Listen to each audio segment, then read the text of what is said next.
Cátedra Socialista Antonio Gramsci es una organización político-estudiantil de reivindicación marxista, en la que creemos que no hay forma de vivir dignamente en el sistema político-económico capitalista.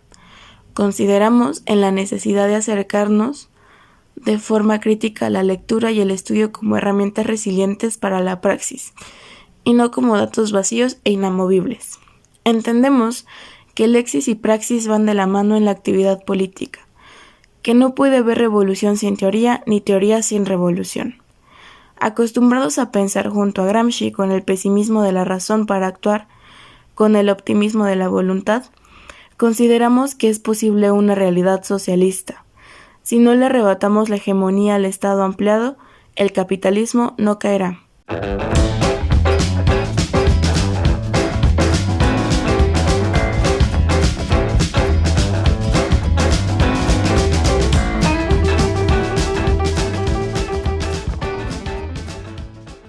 Buenas, bienvenidas, bienvenidos a este episodio de 180 grados, un podcast de la Cátedra Socialista Antonio Gramsci, en donde platicaremos con compas que hemos hecho a lo largo de nuestra militancia, universidad y entorno social, sobre temas de coyuntura. Yo soy Miguel Ángel Escobar. Y yo soy Pablo. Latinoamericalistas y militantes de la Cátedra Socialista Antonio Gramsci. El día de hoy platicaremos sobre la revocación de mandato. Acompáñenos a dar un giro de 180 grados a este tema.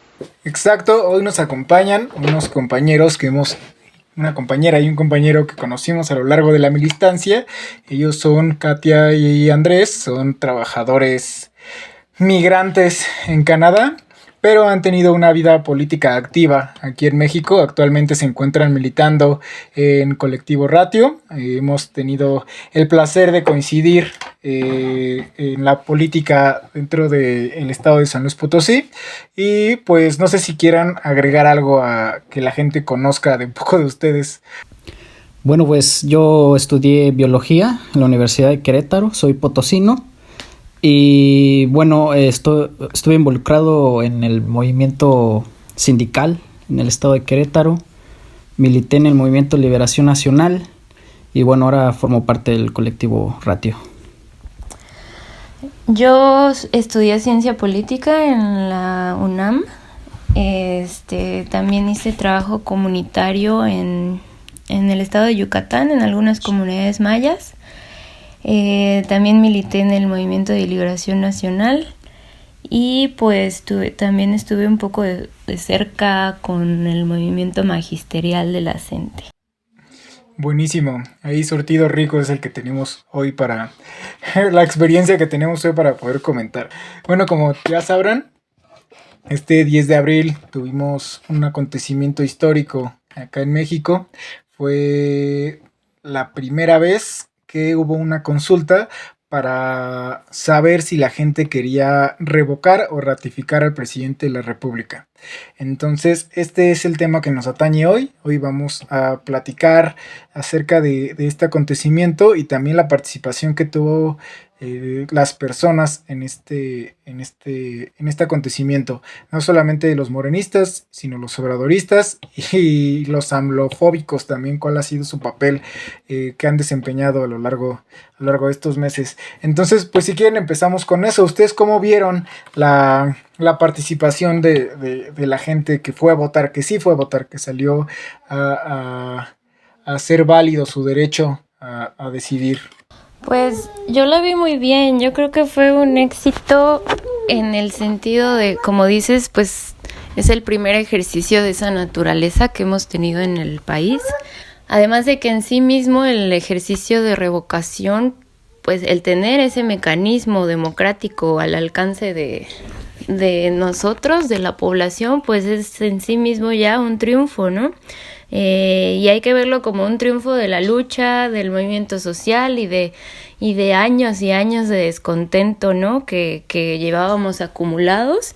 Entonces el poder tener una herramienta para materializar eso que era letra muerta en la Constitución, ¿no? De que la soberanía radica en el pueblo, pues ya es en sí mismo un triunfo.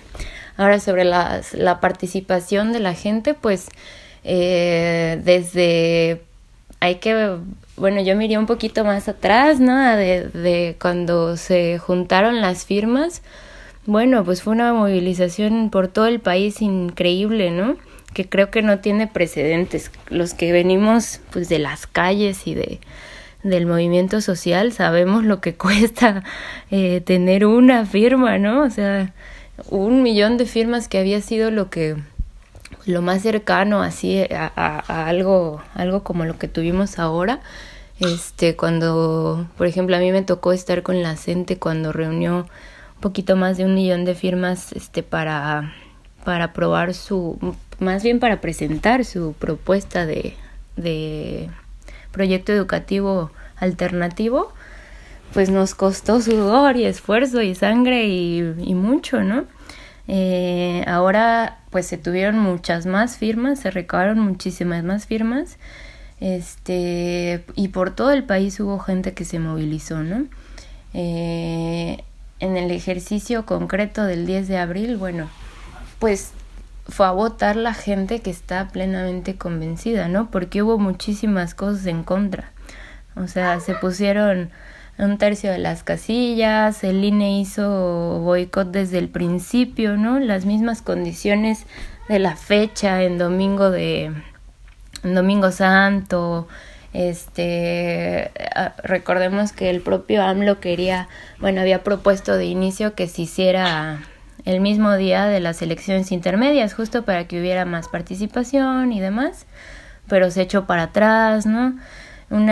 Tenemos además una oposición ahí que llamaba a no votar, entonces hubo muchísimas cosas en contra, y a pesar de todo ello, pues la gente fue a votar, ¿no? Buscó sus casillas, muchas las movieron, muchas las pusieron bien lejos, incluso salieron en caravana, ¿no? Hubo muchas comunidades en San Luis en donde salieron en caravana a buscar la casilla, y pues creo que todo eso habla de como una gran voluntad de participar en este ejercicio, de validar, de hacer valer ya al fin la voz de la gente, ¿no?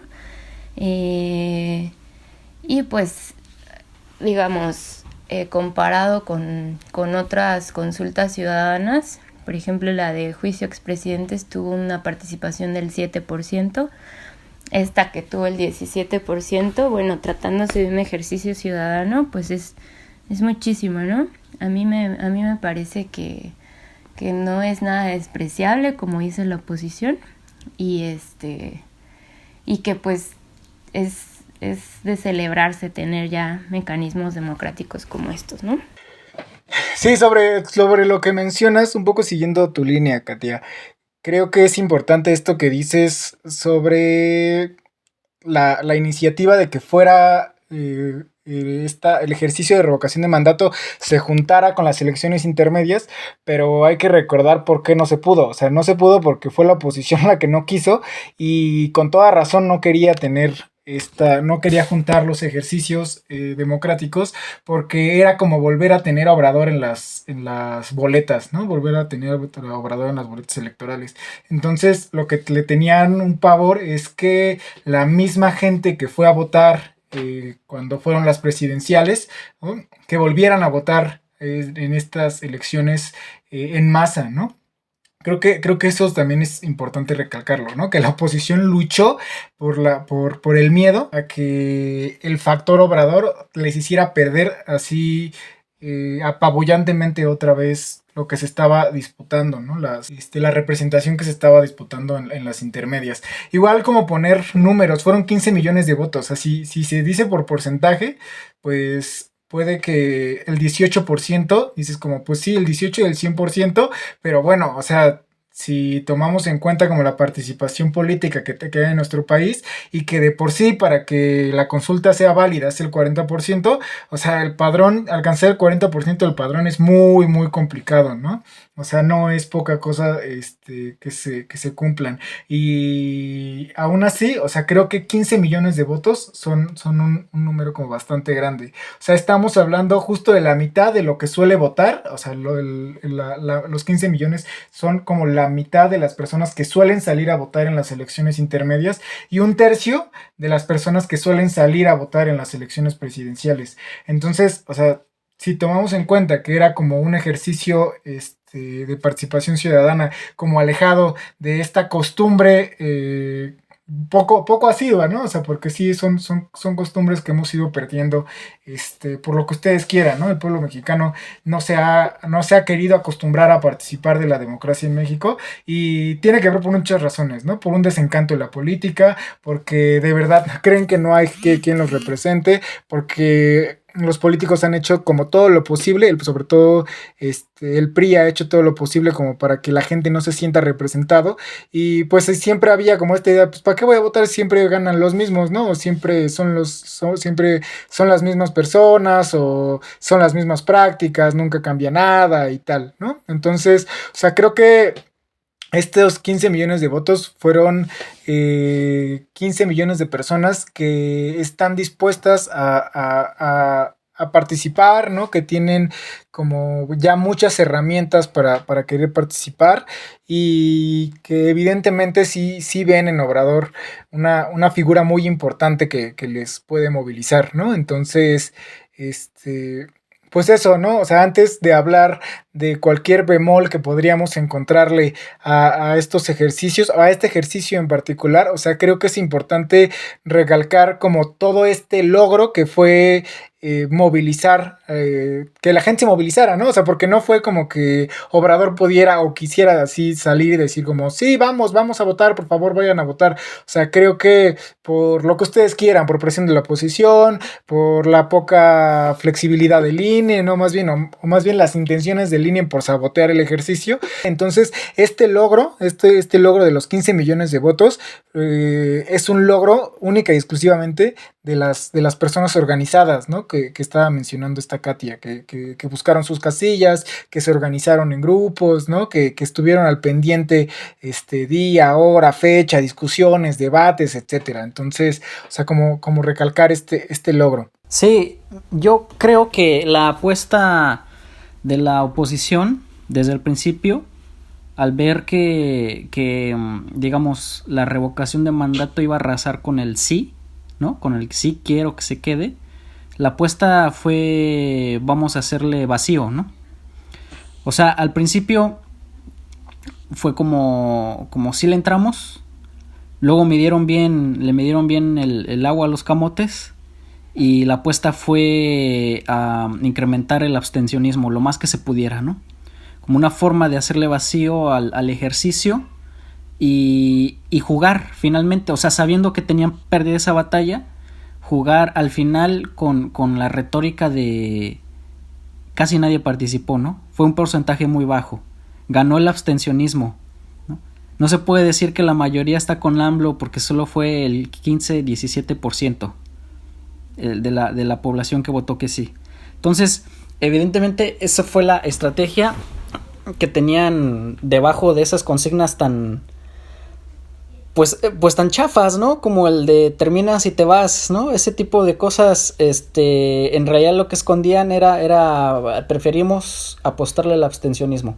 Y entonces están en la lógica, ¿no? Como que circuló en internet una frase muy chida que como que resume la actitud como boba de la oposición, que es la lógica como de me retaron a jugar ahí en un partido de fútbol, echar unas retitas y les gané a todos porque no fui, ¿no? Esa es como la lógica, ¿no? Les gané porque no fui. Entonces es como muy bobo, pero en realidad bueno, ya se remarcó mucho, ¿no? Fue un ejercicio a contracorriente, saboteado desde todos lados,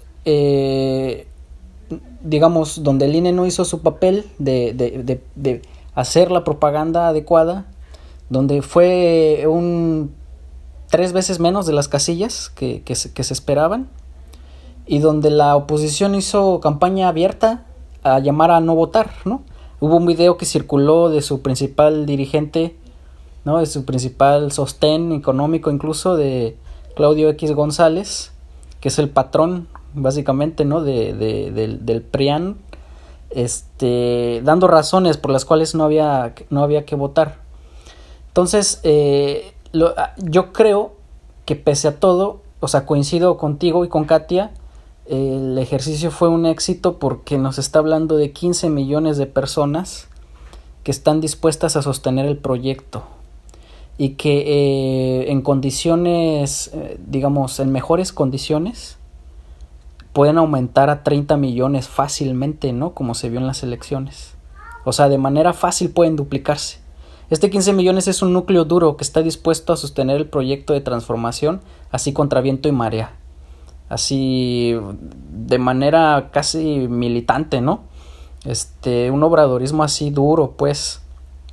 Entonces, decir que es poco es nada más haciendo un análisis estadístico, así vacío, así sin ningún tipo de contexto, ¿no? Es decir que es poco es cuando lo pones en comparación con democracias de Europa, por ejemplo, ¿no? Donde la participación es del 70%, donde por ejemplo en el Brexit el porcentaje de población que participó fue el 70%, ¿no? Pero ahí no estamos viendo todas las condiciones. O sea, históricamente la participación en las votaciones presidenciales, que siempre la más alta, está entre el 40 y el 50, ¿no? La de 2018 fue la más alta, el 60%. Entonces, si le pones eso, ya no parece tampoco el porcentaje, ¿no? Si le pones que fueron digamos un tercio de las casillas normales, pues ya no es tampoco el porcentaje. Y también yo quisiera como citar un estudio, ¿no? Nada más como para hacer un esfuerzo como de imaginación de lo que puede significar esos 15 millones. Hace tiempo circuló un estudio de unos sociólogos, ¿no? Gringos, que lo publicaron en Science, y el título que le dieron los medios era así como ¿cuántas personas se necesita para hacer una revolución?, ¿no? La conclusión de este estudio científico, fue que se necesita un 25% de la población para que una minoría revierta la posición hegemónica del resto, ¿no? El 25%. Entonces ellos hicieron estudios con poblaciones así de personas, pues, de número reducido de personas, y en todos los casos se necesitaba el 25% para que una minoría le diera la vuelta a la otra mayoría de la población, ¿no? Entonces, si le diéramos crédito a ese estudio, tendríamos que el padrón electoral participó el 18%. Entonces, para un 25% de la población que en términos de ese estudio se necesitan, pues es muy poco, ¿no? Entonces, sí es una cantidad muy importante de personas. Es una cantidad que está representando las posibilidades de construir otra posición de fuerzas contrahegemónica al neoliberalismo, ¿no? Entonces, esa es la importancia de la revocación de mandato. O sea, no fue poca cosa. Sí, además yo agregaría que mañosamente igual hubo una discusión ahí medio chistosa, ¿no? Porque la derecha estaba diciendo, es que casualmente el porcentaje de las personas que fueron a participar coincide con las personas que son analfabetas, ¿no? O sea, como la región, que son del sur y el sureste. Y entonces decían, entonces los analfabetas están dejando engañar por Andrés, ¿no? Cuando, pues yo diría que es más bien al contrario, ¿no? O sea, que la gente que está sufriendo los percances de los gobiernos neoliberales y etcétera, es la que está harta y entonces se organiza para luchar por un gobierno medianamente democrático, ¿no? Que es el de Andrés, que se nos ha presentado así desde el 2018. Entonces es algo que también yo apuntaría, o sea, que las cuestiones estadísticas por parte de la derecha han sido amañadas de una manera muy cuestionable y que es al contrario, ¿no? Sin embargo, también creo que no todo es miel sobre hojuelas y que a Morena le ha faltado muchísimo para profundizar en el sentido común. O sea, si bien tenemos 15 millones de mexicanos convencidos por un proyecto y que lo defendemos en las urnas, pienso que eso, o sea, que son personas convencidas, pero que el partido se ha limitado a eso, a confiar mucho en la imagen de Andrés Manuel y que no es como apuntar un proyecto más amplio, o que no ha permeado lo suficiente como personalmente me gustaría en la conciencia colectiva. Sin embargo, o sea, yo no digo que no sea un logro, no critico la participación ni mucho menos, solo digo que podría Morena tomarse el papel más en serio y tratar de, pues sí, de estar de la mano con la población, y no nada más decir, es que Andrés Manuel es Andrés Manuel y lo vamos a defender, sino es que, bueno, sí vamos a defender a Andrés Manuel, pero porque representa este proyecto, ¿no? Y este proyecto significa esto, y es un giro de 180 grados para la nación, y entonces por eso vamos a por él, sino nada más es porque Andrés Manuel es todo bueno. Sí, yo creo que se puede ver más o menos una tendencia justo ahora en esta participación de la consulta, de la revocación. Podemos ahí ver que en 2018, por ejemplo, votó por Andrés Manuel, pues sí, mucha gente de la tercera edad, pero también muchos jóvenes, ¿no? Y ahora en la consulta de revocación, como que se notó la ausencia de esa juventud, yo creo, ¿no? Por los datos que se han arrojado, más o menos no hay datos oficiales sobre los grupos como de edades y demás, pero por lo que han registrado, pues sí parece que la mayoría que votó en esta consulta son personas de la tercera edad, ¿no? Y lo pudimos también constatar pues cuando estuvimos recabando firmas, ¿no? La mayoría de los que se acercaban era gente de la tercera edad, o bueno, ya grandes, ¿no? Entonces, yo sí creo, yo concuerdo contigo en que hay una desilusión de ese sector, ¿no? De la juventud, por ejemplo, que se nota mucho en la Ciudad de México, ¿no? Y que de alguna manera están castigando, ¿no? Como haciendo en las urnas, pues haciendo notar esta desilusión. Porque pues sí, Morena tampoco ha hecho todo bien, ¿no? O sea, han impuesto candidaturas que no son afines al proyecto, hicieron la alianza con el Verde, ¿no? Que ahora creo con la reforma eléctrica se va a ver si valió la pena, ¿no? Esa alianza. Estuvo el caso del el candidato a Guerrero, ¿no? Acusado de violaciones, de acoso sexual, incluso la respuesta que ha tenido con el movimiento feminista en general, y otros proyectos también que ha seguido sosteniendo, ¿no? Que son, pues, que tienen tintes neoliberales, ¿no? Como el tren transísmico. Pero bueno, yo concuerdo contigo en que claro que tiene cosas que mejorar la 4T, también Morena, ¿no? En sí, que se está, pues sí hay algunas, está adoptando muchas mañas así como de las prácticas de la vieja política que a nadie nos gustan, ¿no? Y que justo fue lo que hizo que hubiese tanto descontento y que saliéramos como a mostrar ese descontento en las urnas. Pero ojalá que esto fuera lo que estuviera señalando la oposición, ¿no? O sea, ojalá que la oposición tuviera un nivel de análisis y de argumentación como acorde a lo que amerita el momento histórico, ¿no? La oposición está mostrando argumentos de burla, ¿no? Están moralmente derrotados y no solo eso, sino que también se muestra que el proyecto neoliberal pues ya no da para más, ¿no? O sea, ya no dio para más, tienen que buscar, o sea, desde 2018 no han podido reconfigurarse tampoco, ¿no? O sea, no han podido unificarse en torno a un proyecto que defienda sus intereses, ¿no? De la oligarquía y de las clases dominantes a nivel mundial. No creo que lo hayan hecho, lo están buscando y dan patadas de ahogados, ¿no? Como en ese andar y en ese tratar de defender sus posturas que son indefendibles, ¿no? Ahora que después de años de neoliberalismo hemos visto las consecuencias en el vivir de la gente, ¿no? En el peor vivir de la gente, que se muestra pues con el descontento.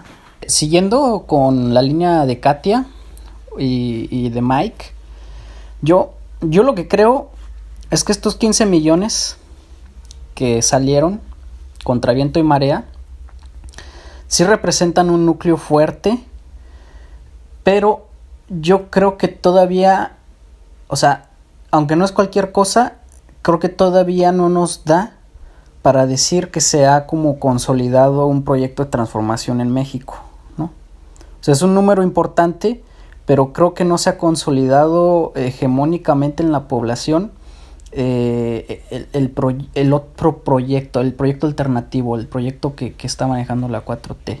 Es decir, si es verdad, o sea, la oposición está derrotada moralmente y demás.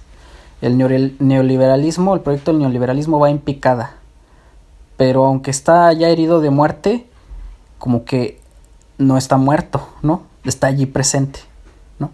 Y como que la cuarta transformación y en general los progresismos en América Latina como que aún no terminan de consolidarse, ¿no? O sea, yo creo que lo que vamos a estar viendo son todavía avances y retrocesos. O sea, yo creo que nos falta mucho trabajo para consolidar otro proyecto, un proyecto progresista, ¿no? Un proyecto diferente al neoliberalismo.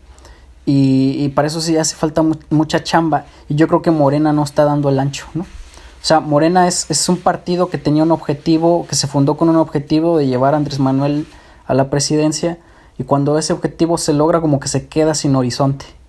Entonces, como que ahorita no hay un horizonte hacia dónde caminar. Las cosas allá adentro están muy complicadas. Y como que no termina de ser el partido que apuntale como la transformación, que haga el trabajo político, ¿no? Que haga el trabajo con la población, que salga a respaldar, ¿no? las políticas públicas del presidente. Yo creo que ahí Morena ha quedado a deber y yo creo que mucho se va a jugar también desde las posiciones del movimiento social, ¿no? Hasta ahorita el movimiento social, una buena parte ha sido como muy ultra, ¿no? O sea, en el sentido de que sigue viendo a Andrés Manuel López Obrador como la continuación de los gobiernos neoliberales, y hasta que el movimiento social tampoco tenga su parte, ¿no? en el proyecto de transformación, va a ser muy difícil como remontar definitivamente el neoliberalismo. El Armando Bartra decía, así como citando al AMLO, ¿no? O sea, sí, se tiene que mover el elefante reumático que es el Estado, pero también se tiene que mover la elefanta, ¿no? O algo así dice, ¿no? La elefanta reumática, que es la sociedad civil. O sea, si eso no se empieza a movilizar, la derecha, ¿no? Las élites se pueden reagrupar y pueden volver a generar, digamos, se pueden reinstalar en sus posiciones de poder otra vez, ¿no? Se puede dar una recomposición hegemónica. Ese es el peligro. Entonces, sí es un buen número, pero creo que todavía falta muchísimo trabajo. Creo que, o sea, este triunfo no fue de Morena, evidentemente. O sea, este núcleo duro que salió a votar, estos 15 millones de personas, 18% del padrón, no fue gracias a Morena, fue gracias al obradorismo. Fue este factor Obrador y el hecho de tener a Obrador en una urna lo que sacó a la gente a las calles. Porque yo creo que dentro del partido, si bien hay gente muy valiosa que estuvo movilizándose y que estuvo tratando de convencer y tal, o sea, también hay muchísima gente impresentable, ¿no? O sea, gente por demás deleznable, y que ciertamente a las bases también eso le ha repelido muchísimo, y que ha habido cierto, pues sí, como ustedes dicen, ¿no?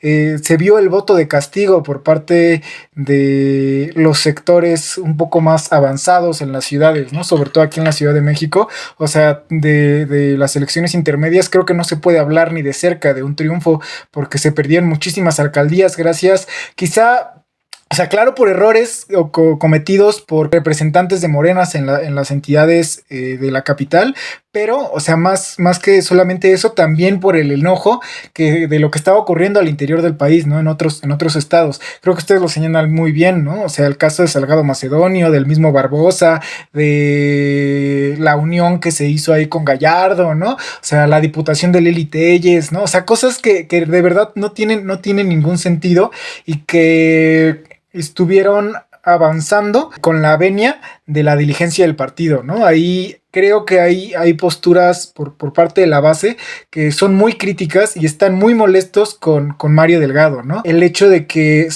el partido se haya querido, y no solamente el partido, pues, o sea, también el mismísimo Obrador, o sea, no por nada está este Mario Delgado, ¿no? O sea, ni siquiera habíamos tenido como dentro del partido secretarios electos, ¿no? Sino han tenido ahí que hacer como unas maniobras raras como para que estén estas personas, ¿no? Porque son más bien delegados, ¿no? No son gente electa, ¿no? Sino son gente que ha sido delegada y que eso muestra cómo no han dejado que avance la democracia dentro ni siquiera del mismo partido y eso pues hace que no avance, ¿no? Que nos convertamos en una especie de cascarón entre la gente que sí quiere pero no puede y que no tiene que tiene voz pero que no tiene derecho a voto, otros que tienen voto pero no tienen voz, o sea, esa sí un relajo que ha debilitado la democracia dentro del partido, que se ha habido reflejado, uno pues en las elecciones intermedias y otro pues en estos procesos también, ¿no? O sea, el hecho de este enojo que se han preferido hacer alianzas con estos impresentables, ¿no? Con estos grupos, que se entiende de pronto las alianzas, pero lo que creo que sí es un error es que se lleve siempre por delante las alianzas con esta gente antes que con el movimiento social, ¿no? O sea, como bien lo dice Katia, o sea, se han hecho una barrera hacia el movimiento feminista, que hay algo que creo que es bien curioso cuando fue como todo este relajo de Salgado Macedonio. El movimiento hacía un hashtag que era presidente rompa el pacto, ¿no? O sea, apelando un poco a que hay una posibilidad de acción y que todavía le dan la oportunidad de que reivindique, ¿no? O sea, eso jamás hubiera pasado con ningún otro presidente. O sea, no veo a nadie pidiéndole, pues no que rompa el pacto específicamente, ¿no? Pero que le den la oportunidad de reivindicación hacia algún error que esté cometiendo. Creo que ese tipo de detalles no los ha querido ver Obrador, que los pudo haber capitalizado, ¿no? Haber dicho, ¿saben qué? Si hay un error por nuestra parte, vamos a echarnos para atrás, ¿no? Contadas las veces con los dedos de una mano y nos sobran dedos, las veces que ha dicho, ¿sabes qué? Estoy cometiendo un error, vámonos para atrás. Hay una idea aquí, no solo por parte de Obrador, sino en general por parte de la izquierda, de no querer admitir un error porque un error conlleva debilidad. Y creo que eso en sí mismo es un error, ¿no? Porque un error tratado como y admitido como un error también puede favorecer a decir, ¿saben qué? Nos podemos reivindicar, nos podemos fortalecer a partir de esto. O sea, creo que hay una derecha que avanza dentro del partido que es la que más nos tendría que estar preocupando. Hay una derecha que está por demás inmóvil, que es por demás, o sea, ya más bien es gracioso, más que generar una preocupación, ¿no? El bendito Frena, ¿no? Anaya diciendo como tuvo pocos votos, pero no dice que nada más tuvo 12 millones él en sus elecciones, ¿no? Cuando él estuvo como candidato. O Jesús Zambrano del PRD queriendo anular la revocación de mandato, o sea, pisoteando el derecho a la democracia que se acaba de ganar. Son estas figuras de la derecha fuera del partido que no tienen así ninguna repercusión en la vida nacional, ¿no? O sea, que tienen figuras como justo Lili Telles, ¿no? Como el Cuadri, o sea, esta gente que parecen más bien bufones, más que una posición real, y que creo que le estamos dando demasiado peso, más que la derecha que está haciéndose y que quiere arrebatarnos el partido, ¿no? Un partido que lo construyeron las masas, fue producto de una lucha. Nomás te faltó el madrazo que dijo que Claudia Sheinbaum se comportaba como los priistas de los 70. O sea, es de risa, de verdad, o sea, puro autogol y puros argumentos así, bien patito. Yo nada más remataría entonces diciendo que precisamente, o sea, como tenemos una oposición de juguete, ¿no? Que nos sirve para hacer muchos memes y demás, pero no para hacer política. O sea, justo la oposición que yo considero personalmente valiosa es la oposición de izquierda, ¿no? O sea, dentro y fuera del partido. O sea, porque recordemos, ¿no? Que el obradorismo es más grande que Morena, ¿no? O sea, Morena es un recipiente, pero el obradorismo desborda. Entonces, en ese sentido, entender, ¿no? Que hay personas Digo, claro, sin caer en, lo, en las contradicciones de polar, ¿no? De polares de decir, ¿no? Que soy ultra izquierda y decir, no, es que Obrador es más de lo mismo, o o el otro opuesto, ¿no? Que es decir, no, es que Andrés Manuel es la transformación, ¿no? Sabe que ahí estaríamos cayendo en maniqueísmos muy absurdos, porque no es ni el cambio radical que queremos, pero tampoco es más de lo mismo, ¿no? O sea, en ese sentido creo y tengo la convicción de que podemos librar una batalla ideológica más, eh, medianamente más tranquilos, sabiendo que por lo menos por parte del Estado no sufrimos la represión que hemos sufrido en otros sexenios, ¿no? O sea, os digo que podrá haber matices y podrá haber condiciones locales de, es que la policía o es que el ejército, ¿no? Pero a nivel macro creo que sí las condiciones son otras, ¿no? Aunque no nos termine de encantar el proyecto que se está llevando a cabo, que pensemos que se puede mejorar, sí creo que las condiciones no son las mismas y que ese análisis de que decir que Andrés Manuel es más de lo mismo o que la cuarta transformación es más de lo mismo, pues tampoco va, para empezar, porque ni siquiera Andrés Manuel es la cuarta transformación, ¿no? O sea, yo creo y estoy convencido de que la cuarta transformación son estos 15 millones de personas que salieron a votar el 10 de abril a pesar de todas las adversidades del INE. Sí, totalmente de acuerdo con ustedes. Yo solo quisiera agregar, o sea, más bien como... Sí, solo agregar, ¿no? Porque no voy a decir algo diferente en realidad. Pero es que hay justamente desde ese sector de la izquierda, digamos, social, como para caracterizarlo de alguna manera, ¿no? Como desde la izquierda social, desde los grupos independientes de Morena, desde el movimiento social mismo, ha habido como una crítica en el sentido de... O sea, sí reconocemos como Obrador como algo diferente, ¿no? Como alguien que puede generar mejores condiciones para la supervivencia de la población, ¿no? Y que eso ya es mucho, o sea, eso ya es decir mucho, ¿no?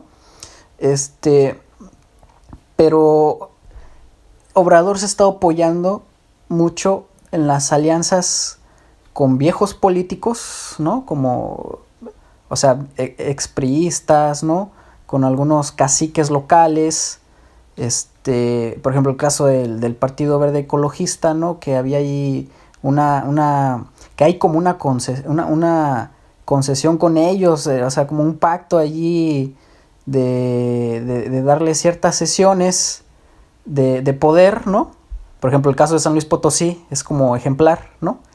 O sea, es como apoyar al cacique Gallardo para que sea gobernador a cambio de que él pueda aportar votos para las reformas que tiene el presidente. O sea, ese tipo de arreglos se han estado haciendo en todos lados, en lugar de apoyarse en la movilización popular, ¿no? Entonces, vamos a verlo, o sea, con lo de la reforma eléctrica vamos a ver si esa política de verdad va a dar resultados, ¿no? Porque se puede entender el ambiente pragmático en donde decir, chale, o sea, sí, está bien, ¿no? Me apoyo en la movilización, pero eso no me garantiza votos y para hacer las reformas importantes yo necesito votos. O sea, te vas por una cuestión pragmática, pero vamos a ver si esa apuesta funcionó. Yo creo que la reforma eléctrica nos va a decir si esa apuesta funcionó.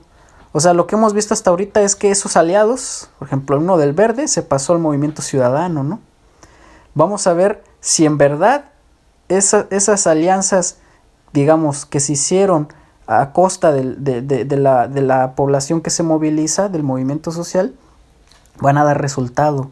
O si por el contrario, de aquí para adelante, Obrador va a tener que rectificar ese tipo de arreglos y apoyarse mejor en la movilización popular, ¿no?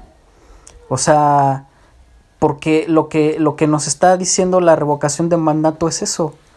La población, o sea, la correlación de fuerzas dentro del pueblo de México, dentro de la población, digamos, políticamente más activa, la tiene a favor. O sea, solamente Obrador necesita convocarlos a movilizarse, a salir, y la gente va a salir, ¿no? La gente lo va a apoyar. Entonces, yo creo que la revocación de mandato nos está dando un indicador de la fuerza que tiene. 15 millones contra viento y marea, que pueden convertirse en muchos millones más. Y en lugar de hacer estos arreglos para el futuro, mejor apoyarse, ¿no? En estas personas que yo coincido, que esas personas representan la transformación. Entonces, yo creo que se vienen unos años bien interesantes. La revocación fue un ejercicio muy bueno y que va a poner, todo eso se va a poner a prueba en los siguientes años, con la reforma eléctrica y con el cierre del gobierno, ¿no? Con lo que viene, ahí se va a poner a prueba que también estábamos los que estamos criticando estas cosas y que también estaban los que los defienden, ¿no? Ahí se va a ver la realidad de las cosas. Yo agregaría lo que dijo Andrés, que todas estas alianzas como incómodas que hizo Morena y el mismo Obrador, pues también fueron a costa de ganarse la animadversión de muchos sectores de la población, ¿no? Que lo apoyaban y que tenían, como que habían puesto sus esperanzas de cambio en él, ¿no? O sea, creo que es el costo, pues no solo se refleja en eso que dijo Andrés, sino también incluso, pues, dirigentes importantes, ¿no? Como Taibo mostraron su descontento. Entonces, sí, ya se verá si vale la pena. Yo creo que le ha faltado a AMLO, pues, hacer como una revisión, aprender de los progresismos latinoamericanos, ¿no? Que han librado la misma batalla, para darle la rematada final al neoliberalismo, ¿no? Y que justo se han enfrentado con todos estos obstáculos y que creo que se ha aprendido así bastante con Lula en Brasil, con el mismo Evo en Bolivia, ¿no? Que como que en la medida en la que no soltaron al movimiento social, o que sí lo soltaron, fue que se fue como desestabilizando su gobierno, ¿no? Sus gobiernos. Es decir, creo que nos da mucha luz el pensar en los casos latinoamericanos para saber que un gobierno progresista que es contrahegemónico, que va en contra de los intereses de las oligarquías y de los más poderosos, pues, en el mundo, no puede deslindarse del movimiento social, de la gente organizada, de la sociedad civil. Y en tanto lo hace, pues comienza a flaquear, ¿no? Yo sí creo que, concuerdo con ustedes en que tendría que acercarse, que tender puentes, y lo mismo del movimiento social hacia él, ¿no? Que luego también como que se han mostrado un poco ultras al respecto. Ya lo explicó Pablo, entonces no voy a redundar en eso. Sí, yo quería agregar y seguir con una idea un poco que ustedes ya han ido orientando, ¿no? O sea, ciertamente, este 15% son así el núcleo duro, ¿no? Pero yo creo que los que tienen la intención de seguir apoyando, si se les llama Obrador, también son más, ¿no? Son muchos más. A mí me tocó ver mucha gente que no fue a votar porque no veían una razón para ir a votar, igual con buena razón. Como estas personas no vieron en peligro que este Obrador continuara con su mandato, pues no fueron a votar, ¿no? También se entiende. Entonces, o sea, sí mucha gente dijo, pues ¿para qué voy, no? Si AMLO va a seguir y es lo que quiero. Entonces, o sea, creo que también estamos pensando en 15 millones, pero yo creo que son muchos más, que si Obrador le dice, ¿saben qué? Vámonos a las calles y vayan a sitiar las casas de los diputados para que voten a favor de la reforma. O sea, la gente lo va a hacer sin titubear, ¿no? O sea, si Obrador hubiera dicho, ¿saben qué? Tomamos la cámara, si no, o sea, igual esto ya me estoy poniendo muy ultra, pero si Obrador lo hubiera dicho, yo estoy seguro que la gente le hubiera valido madre, ¿no? Y hubiera dejado sus cosas así, sus trabajos una semana, por ir y tomar la Cámara de Diputados sin ningún problema, ¿no? Entonces, creo que también es parte de que Obrador sí le tiene un poco de miedo a las masas, ¿no? Que se le desborden, que se le salga del huacal. El Salvador Allende es un gran ejemplo, o sea, los sectores movilizados, el pueblo, de pronto ya habían nacionalizado fábricas que Allende decía como, no, ¿qué vamos a hacer con esa fábrica, no? No estaba dentro de mi plan. Entonces se le desbordó y creo que es una de las cosas que le tiene miedo un poco a Obrador de sacar a las masas, ¿no? Que se le salgan de las manos. Pero hay otra cosa que creo que estaría bueno como poner sobre la mesa, como pensar hacia el futuro, ¿no? Si esta gente de la que estamos hablando es el obradorismo puro y duro, que de hecho, como dice Mike, desborda a Morena y que gran parte de Morena sobrevive, ¿no? Y es salvable gracias a ese obradorismo. O sea, ¿qué va a pasar cuando Obrador diga, ¿saben qué? Y ya lo dijo, yo cuando termine yo me voy a la chingada a su ranchito, ¿no? O sea, me voy a descansar. ¿Qué pasa si sí se va a descansar? ¿Qué va a proceder? ¿Que este obradorismo va a quedar como súper al aire? Un obradorismo sin Obrador se me hace una cosa muy, muy peligrosa. Pensando en que Obrador se puede convertir en un significante vacío como lo fue el peronismo. Pronto a mí me da terror pensar como en Lili Téllez, ¿no? Diciendo, sí, yo era más obradorista que todos ustedes, por eso voy a privatizar el Tren Maya. O sea, porque son cosas que pueden pasar, ¿no? O sea, son cosas que la historia nos han enseñado que están ahí. Y creo que dejar también como al aire un concepto tan poderoso como el que está haciendo el obradorismo, gracias a toda esta política de todos cabemos dentro del movimiento de la Cuarta Transformación que tiene su raíz en el obradorismo, puede ser muy peligroso también a futuro si Obrador se va, si deja sin diligencia ese obradorismo, si no construimos un movimiento social fuerte que lo sostenga, porque al rato va a pasar esto de que la derecha se quiera adueñar del término, ¿no? Y luego vamos a ver a Cuadri diciendo, porque soy obradorista voy a votar en contra del aborto. Cosas que no tienen ningún sentido. Y aparte otra cosa que creo que también no tendremos que dormirnos en nuestros laureles, porque todos estos obstáculos creo que nosotros como obradoristas tuvimos que haberlo previsto, ¿no? O sea, no tuvo que haber sido un problema como el que lo fue. Digo, hay cosas que se atravesaron evidentemente, como la pandemia, que nos impidieron poder organizarnos como nos hubiera gustado, pero creo que aún así, a pesar de la pandemia, pudimos haber venido como mucho más fortalecidos para llegar a este punto, para que estos 15 millones no hubieran sido solo 15 millones, sino hubiéramos sacado a relucir así el músculo fuerte, ¿no? O sea, no solamente los 15, sino los 30 que votaron otra vez. Pues ahorita que mencionas este fondo, estaba pensando en el peronismo y en este dilema de si el peronismo era de izquierda o de derecha. Y al parecer la conclusión es que no era ni de izquierda ni de derecha, sino todo lo contrario. Precisamente por esto de malestar que mencionas, ¿no? O sea, como la reivindicación por ambos bandos de un solo personaje. Y también por las decisiones que tomó en vida, ¿no?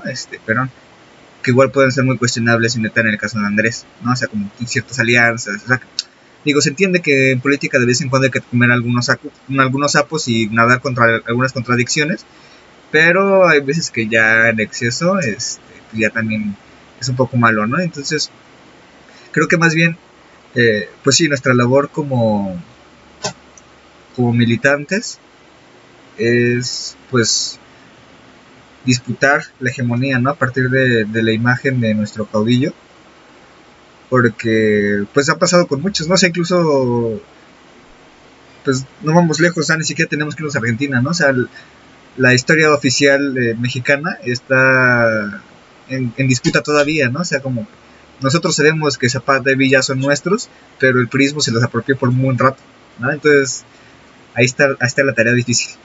Sí, yo retomaría esa misma línea, comenzando por decir que claro que hay condiciones desde por lo menos 2018, yo diría mucho antes, pero o sea, de que se salga esto de las manos, ¿no? O sea, de que haya un levantamiento civil, una insurrección, y por eso justo es que creo que la derecha tuvo que ceder, incluso el propio INE, ya no hablamos del INE, pero el papel que tuvo en las elecciones de 2018, pues no fue el de reivindicarse, ¿no? El de, bueno, ahora sí, ya no voy a hacer fraudes, ya me voy a portar bien, ¿no? Sino, no había de otra, ¿no? Tenían que reconocer el triunfo o se les iba a salir de las manos también a la derecha, ¿no? Y esto creo que responde justo a lo que decía Mike, porque se está disputando la hegemonía, ¿no? Y desde entonces ya se está como comenzando a ganar muchos más sentidos comunes que tienen que ver con el proyecto que defiende la 4T, ¿no? O sea, creo que es muy claro, ahí está la disputa por dos proyectos de nación, ¿no? Y creo que el problema más grande que tenemos ahorita, hablando de nosotros como militantes de izquierda, como gente que está del lado de los intereses del pueblo, es que justo, ¿no? Morena no ha podido sacar un proyecto como tal de nación, ¿no? O sea, ha desviado su atención en volverse como un partido político eficiente que gane elecciones a como de lugar, ¿no? Pero creo que hace falta como que poner todos nuestros esfuerzos en crear un proyecto de nación como sólido, que tenga como pilares ideológicos, pilares políticos, líneas políticas claras, ¿no? Y que se refleje en políticas públicas, en formas de gobernar, en formas de incluso, sí, en mecanismos que cambien el sistema político mexicano, ¿no? Que justo por eso creo que esto de la revocación pues es un gran paso para comenzar a caminar hacia allá, ¿no? Lo siguiente, por ejemplo, creo que tendría que ser el cambiar la regulación para que sea viable, ¿no? O sea, porque el 40% ya del padrón electoral que se pide para que sea vinculante, ya lo dijo Pablo al inicio, ¿no? Es casi inalcanzable, ¿no? Tratándose de un ejercicio de participación ciudadana. Entonces creo que sí se tendría que revisar esa legislación para que pueda ser vinculante, y para que a futuro seamos capaces de ejercer justo ese derecho, ¿no? De decir, ¿sabes qué? Ya no te queremos, ¿no? O sea, yo que hubiera querido que con Calderón, que nos tenía hundidos en un mar de sangre, pudiéramos haberlo revocado, que Peña, ¿no? Que nos tenía sumidos en la corrupción, en ese pinche teatro que fue su gobierno y que nos impuso tantas reformas que entregaron los recursos del país y que privatizaron todos los sectores que pudieron, que tanto hubiera querido yo que hubiera un mecanismo como este de la revocación, ¿no? Creo que tendríamos que pensar en otros más también, por ejemplo el de la segunda vuelta.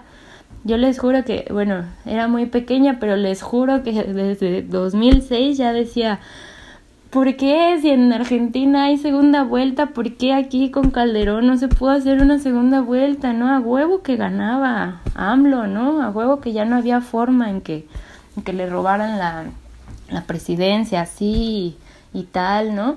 Creo que es una etapa, estamos viviendo una etapa histórica en donde la izquierda tiene que construir, ¿no? Tiene que ir ahora hacia adelante. Estamos acostumbrados mucho en la izquierda en resistir, en destruir, en cómo destruir las cadenas que nos oprimen, ¿no? Pero ahorita como que tenemos que meternos ya en nuestra cabeza, en nuestros sentidos comunes, que estamos en una etapa de crear, de ir hacia adelante, de tener un proyecto concreto, de mirar horizontes nuevos, ¿no? Creo que sí es un reto muy, muy difícil, ¿no? A futuro, ¿qué va a pasar sin Obrador? Con el obradorismo y con todo este movimiento que va mucho más allá de López Obrador, pero que justo si no tiene una guía, pues sí puede flaquear, ¿no? Creo que está bueno, o sea, sí es muy grande el reto, pero creo que el gobierno de AMLO sí nos ha dado muchas herramientas o ha puesto muchos candados para asegurar a nivel constitucional, por ejemplo, que no puedan quitar tan fácil pues las conquistas logradas, ¿no? Como lo de las pensiones, como lo del acceso universal a la salud, etcétera, ¿no? O sea, tantas cosas que garantizan un piso de bienestar mínimo para la población y que para muchas es la diferencia entre vivir, ¿no? O sea, ya deja tú dignamente, sino vivir, ¿no? El día a día. Entonces creo que sí nos ha dado muchas herramientas, pero obviamente nos va a quedar una carga enorme, ¿no? Y creo que el principal peligro justo es que se está derechizando pues la derecha, ¿no? Ahora sí que se está haciendo como más extrema. Yo creo que puede tomar, o sea, talantes sí más autoritarios. Antes decía fascistas, ahora no los veo tanto así, pero creo que el gran peligro es justo que como todo este conjunto de sentidos comunes, mucho más humanos, mucho más democráticos, mucho más como cercanos a los intereses del pueblo, están volviéndose hegemónicos, justo la derecha nos los está robando, ¿no? O sea, si uno ve las discusiones en el Congreso, hoy viendo la discusión de la reforma eléctrica, ay Dios, o sea, el PRI y el PAN agarraban argumentos que son netamente de izquierda, ¿no? O sea, que es el ver por la población, por los más pobres, por crear empleos, porque se escuchaba que porque los precios fueran bajos y el derecho que todo el mundo tiene a la luz, como si les importara, ¿no? Jamás les ha importado. Lo que están defendiendo son sus intereses y los de los privados, y están queriendo como ponerles, como siempre, los recursos en charola de plata al extranjero, ¿no? Pero a lo que voy es que usan argumentos de la izquierda, ¿no? Que históricamente han sido nuestros. ¿Por qué? Porque es el discurso que tiene mucha más aceptación entre la población en México, ¿no? Entonces es un arma de dos filos, porque por supuesto que yo creo que, o sea, sigue en disputa la hegemonía, pero se está ganando, se está caminando hacia ese sentido, ¿no? O sea, si hablamos de dos proyectos, se está caminando hacia el proyecto que defiende la 4T. Pero ellos se están apropiando de todo ese discurso, ¿no? Entonces creo que tenemos que ser muy, muy cuidadosos y tener bien claro cuál es el proyecto que vamos a defender, ¿no? Cuáles son los pilares ideológicos y también éticos, ¿no? Que lo sustentan. Entonces no es una pregunta fácil saber cómo le vamos a hacer sin Obrador, pero sí creo que sí creo que vamos a tener un papel muy activo la sociedad. O sea, si no está el movimiento social ahí, si no estamos las organizaciones y la sociedad en su conjunto, no hay forma, ¿no? De que se gane. Creo que el sistema de representación ya va en picada, ¿no? O sea, ya la gente ya no quiere ser representada porque no se siente representada por los politiquillos que ahí ven en la tele tan alejados de la realidad, ¿no? Que se está ya transitando hacia o sea, la gente está exigiendo que el sistema transite hacia una democracia participativa y que eso nos implica mucho más responsabilidades, ¿no? Como sociedad, como ciudadanos, como pueblo en general. Y sin nosotros, pues no se va a avanzar hacia ningún lado. Entonces creo que tenemos ahí una gran chamba que hacer entre la gente para poder, pues, ganar. Pues solamente agradecerles la invitación para charlar. Siempre es un gusto charlar con la Cátedra Socialista Antonio Gramsci, en especial con ustedes, camaradas. Disculpen ahí los ruidos de fondo. Tenemos un bebito en casa. Seguramente a lo largo de esta charla escucharán hay ruidos bizarros de un bebillo ahí con moquitos. No, pues lo mismo, muchas gracias por la invitación. Siempre es un gusto platicar con ustedes y disfruté mucho de la charla. Ahí nos vuelven a invitar pronto. Pues creo que estuvimos acá discutiendo un rato, bastante rico. Creo que esto que estamos viendo, o sea, son termómetros que tenemos que ir midiendo, ¿no? O sea, está muy bien, ¿no? El hecho de que haya participado tanta gente, está muy bien que hayamos ganado este logro histórico, que es la posibilidad de tener una herramienta que ratifique el mandato de algún gobernante. pero creo que también hay que verlo con ojos muy críticos, ¿no? Hay que seguirlo viendo con ojos muy críticos y empujando para rebasar desde la izquierda, porque, o sea, ya nos dimos cuenta que el país está sumergido en una crisis de legitimidad capitalista, ¿no? O sea, ya la gente quiere un cambio, no puede seguir viviendo de la misma forma. Y si nosotros nos quedamos ahí, ¿no? Con el discurso que ahorita se está sosteniendo, pues creo que no vamos a llegar a ningún lado. Y tenemos la posibilidad de poder empujar, ¿no? Un proyecto mucho más radical. Entonces, pues nada, gracias por escucharnos, gracias por dar este giro con nosotros. Los esperamos en el siguiente episodio de su podcast de 180 grados.